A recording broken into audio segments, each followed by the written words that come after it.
Si acabas de ver Pecadores, probablemente te quedó alguna duda. Y una certeza, hay algo que no capté. Hoy vamos a analizar de principio a fin todas sus metáforas, mensajes, easter eggs y referencias. Grand opening, grand closing. Grand opening, grand closing. En todos los detalles que te perdiste en Pecadores. La historia empieza con Samuel llegando todo maltrecho a la iglesia. Pasa, hijo. Se detiene en la puerta y no entra. Como los vampiros, que solo entran cuando son invitados. Deja la duda, ¿será que él también lo es? El padre, que es pastor, le pide que deje la música y se quede solo en la iglesia. Entonces Samuel comienza a ver flashes de la noche anterior. Esos flashes no son solo trauma, pero la forma en que actúa el padre recuerda al vampiro. Fíjate que al mirar a los fieles de la iglesia, Samuel ve flashes de seguidores. Al final, tanto el padre como el vampiro quieren traer a Samuel para su lado. Corte al día anterior, para mostrar cómo llegamos hasta aquí. Conocemos a los gemelos Smoke y Stack, apodos sacados del blues Smokestack Lightning, un clásico del dolor y la soledad. Robaron a sus propios jefes mafiosos en Chicago para abrir un club en su ciudad natal, y ahora compran una vieja cerrería, pero sin ningún documento. Es decir, el dueño puede volver en cualquier momento y recuperar su lugar. Y eso es exactamente lo que intenta hacer al final. ¿El piso está lavado? El suelo limpio ya era la pista. Habían hecho ese golpe antes y limpiaron la sangre. Hasta buitres sobrevuelan el lugar por la masacre. Con el local garantizado, los gemelos van en busca de las bebidas que habían escondido entre la maleza. Pero dentro del camión también había una serpiente, símbolo clásico de tentación y mal. Smoke la atraviesa, igual que hará con el vampiro maestro al final. Y la conexión no es solo por los colmillos. La mirada de la serpiente brilla igual que la de los vampiros. La película no explica directamente por qué el camión está escondido, pero todo ocurre en plena ley seca, cuando la prohibición del alcohol hizo estallar el contrabando y el crimen organizado. En ese periodo, los gángsters vieron una oportunidad de reclutar a veteranos negros que habían vuelto de la Primera Guerra. Eran hombres entrenados pero sin empleo, que creían que tendrían más oportunidades después de luchar por el país. La realidad fue otra. Muchos acabaron contratados por salarios bajos y usados como mano de obra militarizada por las bandas. Estaban en Chicago trabajando para Capone. Fue en ese escenario que los dos trabajaron en Chicago. Smoke va al centro en busca de un amigo para hacer el letrero. Observa esta escena. La niña cruza la calle para llamar a la madre y la madre está en una tienda al otro lado vendiendo prácticamente los mismos productos. ¿Por qué? Porque en el sur de Estados Unidos la segregación racial así era y dividía el comercio, incluso calles enteras. Un lado de la calle solo para blancos, el otro solo para negros. Los chinos se quedaron en medio. Llegaron después de la abolición como alternativa de mano de obra barata. Recibían poco, no tenían voz política y con el tiempo salieron del campo y abrieron pequeñas tiendas. No eran considerados blancos, pero circulaban entre ambas comunidades. Para los negros, hacer eso era casi imposible. La sociedad creaba todo tipo de barreras. En la película esto aparece en el Club de los Gemelos. Aunque tenían éxito, no tenían oportunidad. Parte de la comunidad cobraba en monedas del patrón. Era como si fuesen fichas válidas solo en sus tiendas, con precios altísimos. Y aún si superaban eso, venía la persecución racial y el negocio cerraba. Este mundo ya los dio por muertos. No los deje edificar. Esa segregación aparece en varios detalles de la película. Restaurantes solo para blancos, boleterías con letreros solo para personas de color, obligados a esperar el tren al fondo de la estación. Nada se dice, pero todo está ahí. Y es tan aterrador como un grupo de vampiros. ¿Qué quieres conducir? Sabes que quiero conducir. Luego. Sabemos que lo va a conducir después. ¿He tenido la guitarra de Charlie Patton todos estos años? Charlie Patton es considerado el padre del blues, un músico que influyó generaciones y que, se especula, tiene origen afroamericano, choctaw y posiblemente irlandés, que son los tres pueblos mencionados en la película. En la Irlanda antigua, territorio choctaw, y en África del Oeste. Después de convencer a un músico para que toque en el club, el pastorcito se fija en una chica. ¿Berlín? Ese es el nombre del club en los postcréditos, probablemente de Samuel. Y cuando Stack es abordado por una mujer blanca, el primo se preocupa. Una blanca te está mirando. Y el motivo de tanta preocupación queda claro después, cuando Delta Slim cuenta la historia de un amigo que fue linchado. Le inventaron que había matado a un blanco para robárselo y que había violado a la esposa. Y lo lincharon ahí mismo en la estación del ferrocarril. Después de narrar algo tan pesado, Slim inicia un blues. Y me encanta ese detalle. La música comienza casi llorando y termina sonriendo.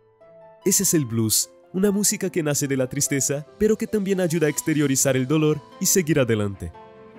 En camino al club, pasan por prisioneros cavando una tumba. Es un retrato fiel de la época. Incluso después de la abolición, el trabajo forzado seguía permitido para presos. No tardaron los estados del sur en crear leyes de vagancia tan ambiguas que cualquiera podía ser arrestado, y por coincidencia, casi siempre negros. Y fuimos arrestados por vagancia. Esos presos eran arrendados a haciendas en condiciones brutales, muchas veces peores que la propia esclavitud. Cantaban para soportar el peso del trabajo, al igual que el pastorcito al recoger algodón. Nuevamente, la música surge como herramienta de resistencia. You know, there's a reason why people who've suffered the most tend to have some of the most powerful music. Cerca de ahí, Smoke busca a su exmujer para cocinar en el club. Es en ese momento que descubrimos que perdió una hija. Un detalle que explica su forma dura y refuerza el contraste con el hermano. Mientras Tack está siempre sonriendo, Smoke pasa la película entera con cara seria y solo sonríe de verdad cuando reencuentra a su hija al final. Para mí, uno de los detalles más hermosos de la película. Esta es la escena donde conocemos al vampiro. Aparece como si cayera del cielo, y al final descubriremos que realmente puede volar. Ardiendo al sol, encuentra una casa, pero, como todo vampiro, necesita permiso para entrar. Y hay un detalle interesante aquí. Primero dice que está siendo perseguido por los Choctaw. ¡Los Choctaw! Pero al ver las vestiduras de clan, cambia el tono y llama a los indígenas indios sucios. Esos indios cochinos me lo robaron. Para explotar el prejuicio de la pareja a su favor. Y aquí viene la ironía. En la vida real, la nación Choctaw ayudó a Irlanda durante la Gran Hambruna. Un gesto histórico enorme. O sea, no tendría sentido que persiguieran a un irlandés sin motivo, porque no tenían prejuicio. Cuando llegan los Choctaw, buitres ya sobrevuelan la casa, un presagio del destino de los dueños. Como veremos luego, buitres rodeando el club. Y para entender por qué lo persiguen, debemos volver al inicio. Allí se indica que algunos músicos logran invocar espíritus del pasado y del futuro, y que los Choctaw están entre ellos. O sea que el vampiro buscó a los Choctaw en busca de ese don para reencontrar las almas de los antepasados, lo mismo que hará en el club. Y el vampiro llega al club justo cuando el pastorcito canta la misma canción que en la plantación.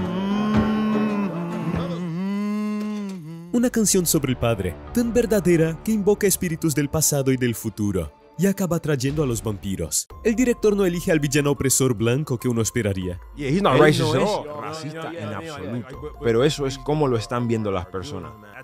Elige a un irlandés, que en esa época también era una minoría marginada. Un tipo que parece entender su dolor, porque en el pasado su pueblo también fue oprimido.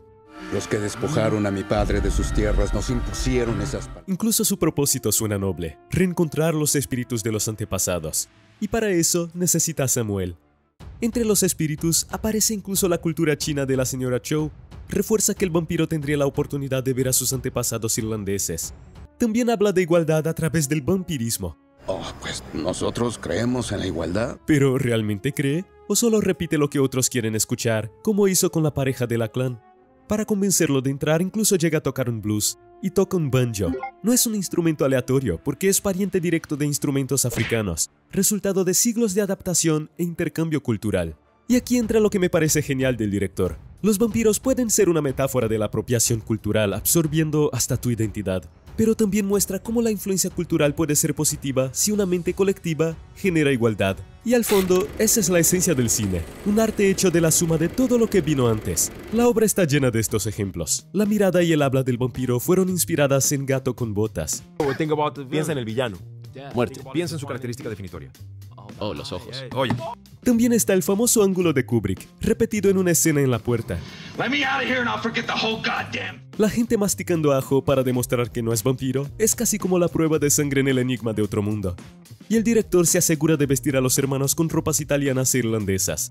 No solo robaron el dinero, también asumieron algunas costumbres. Todos están pagando con la moneda de la planta. Los clientes solo tienen dinero de la cosecha. Por eso Mary intenta traer gente de la calle para que entre dinero de verdad. Pero termina mordida. Regresa y transforma a Stack. La fiesta termina y Cornbread también vuelve transformado. La forma en que camina imita el estereotipo de Jim Crow, personaje creado en 1828 por un actor blanco que usaba blackface para ridiculizar a los negros. Décadas después, ese nombre daría origen a las leyes de segregación en Estados Unidos. No, burro, soy Jim Crow. La mística Annie pronto percibe lo que está pasando. Son vampiros. Y no por casualidad, o tal vez sí. Un año antes, en 1931, Drácula estrenaba en los cines. Este giro, con vampiros invadiendo el club, recuerda mucho a Del Crepúsculo al Amanecer. En ambas películas todo empieza como un drama criminal, y de repente se transforma en puro terror, con vampiros atacando dentro de un bar. Afuera, los vampiros cantan Rocky Road to Dublin, una canción sobre un irlandés que deja el país, sufre prejuicio, hasta ser acogido por los suyos. La letra refleja el plan del vampiro maestro, acabar con el prejuicio transformando a todos en una gran familia de vampiros. Desesperada por proteger a su hija, Grace termina dejando que los vampiros entren. Su nombre es Grace no por casualidad. En aquella época, muchos chinos daban a sus hijos nombres considerados blancos, intentando escapar de aquel estigma racial de la época. Stack muerde a Annie, que implora por la muerte para reencontrarse con el espíritu de la hija, un deseo que refleja el de Remick, queriendo usar a Samuel para ver a sus propios antepasados. En la batalla final, la música se vuelve heavy metal, un género que nació del blues, pero terminó marcado por bandas blancas. Incluso el baterista de Metallica participó en la grabación. El amuleto impide que un hermano ataque al otro, y la guitarra se convierte en arma en las manos de Sammy. Poético, ya que la música siempre fue un arma de resistencia, del blues al rap.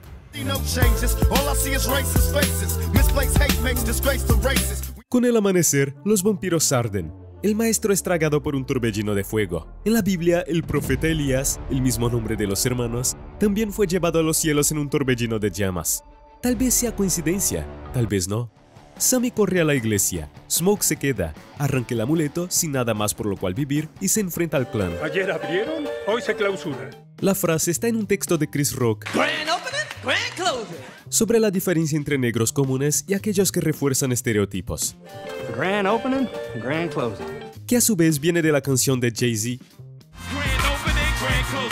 Y ahí llega la catarsis. Smoke elimina a Clan en una escena tarantinesca que da satisfacción. Carga la placa de identificación de la Primera Guerra, la de su hermano. Es como si fuera una vez más a la batalla junto a él. En otro plano, encuentra a la esposa y a la hija. Rechaza el dinero del hombre blanco y abraza lo que realmente importa. Volvemos a la escena inicial.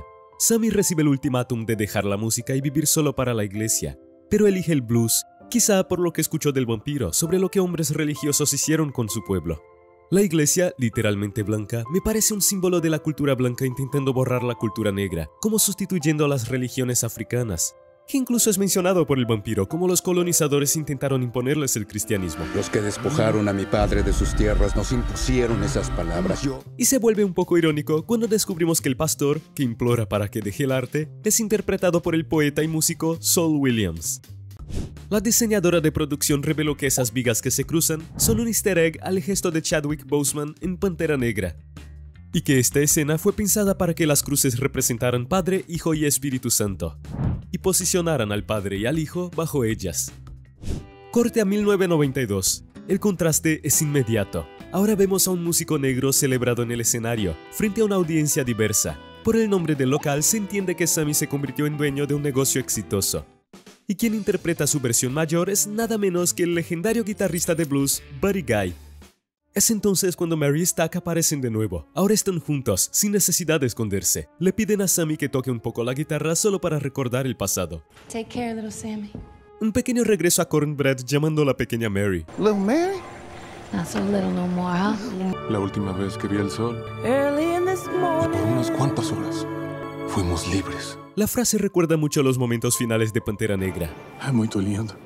También dirigida por Ryan Coogler. Al final, los dos hermanos cierran la historia junto a las mujeres que aman. Smoke en la muerte y Stack, sí, también en la muerte. Para esa escena de los gemelos, Michael B. Jordan grabó las partes separadas, actuando con un doble. Si miras bien, la mano cambia de tamaño cuando toma el cigarrillo. Y las sombras tampoco coinciden, porque se filmó en horarios distintos, pero es tan discreto que lo dejaron pasar en la postproducción. Y es genial cómo usan viejos trucos prácticos para evitar efectos especiales. En esta escena, el encuadre esconde el rostro de uno de los gemelos detrás de los arbustos. Desde sus orígenes, las películas de terror suelen estar cargadas de críticas. En El Amanecer de los Muertos, George Romero usó zombies en un centro comercial para criticar la sociedad consumista. Aquí, Ryan Coogler usa el vampirismo para hablar de apropiación cultural, intercambio cultural y colonización, y de una forma inteligente. Esta es una de esas películas donde pasan muchas cosas en segundo plano.